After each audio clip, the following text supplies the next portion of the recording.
এই ঘটনা নিয়ে কেউ বলেন এটি একটি কাকতালীয় ঘটনা, আবার কেউ বলেন এটি একটি লোককথা। সত্য মিথ্যা যাচাই করা কঠিন, তবে এই ঘটনা শুনলে আপনি শিউরে উঠবেন। সেই মেয়েটি যখন জন্ম নেয় তার কিছু বছরের পর থেকেই সে বলতে শুরু করলো এই গ্রামেই নাকি সে জন্মেছিল আগে, এবং তার স্বামী নাকি এই গ্রামেই থাকে।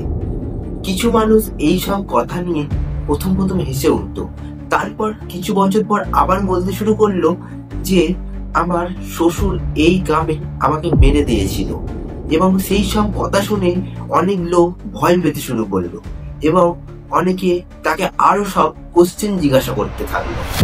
গল্পটা শুরু হয় বিহারের গোপালগঞ্জ জেলার একটা ছোট্ট গ্রামের কথা।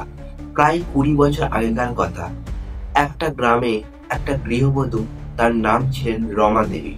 রমা দেবী তখন সেই গ্রামের গৃহবধূ হয়ে আসে এবং কিছু মাস পরে শুনতে পায় গ্রামের লোকেরা সেই রমা দেবী সুইসাইড করেছে, এবং সেই সব হত্যাকাণ্ডে বা কি করে হলো সেই সব কেস সবই ধামাচাপা পড়ে যায়। এর ঠিক 4 বছর পরেই পাশের গ্রামের একটা বাচ্চা মেয়ের জন্ম হয় এবং তার নাম হয় মীরা। মীরা 4 বছর পর থেকেই বলতে শুরু করে পাশের গ্রামে আমার স্বামী শ্বশুর আছে। এটা শুনে প্রথম প্রথম সবাই অবাক হয়ে গেল, কিন্তু মীরা যখন বারবার বলতে শুরু করলো বাড়ির লোকেদের, তখন বাড়ির লোকরা বললো তার সাথে তার পাশের পাড়ায় যাবে, এবং সেখানে গিয়া মারতেই মীরা সবাইকে এক এক করে চিনতে শুরু করলো এবং সেই নির্দিষ্ট বাড়িতে গেল এবং সেখানে গিয়েই তার শ্বশুরের দিকে আঙুল দিয়ে দেখালো যে এই আমাকে হত্যা করেছে।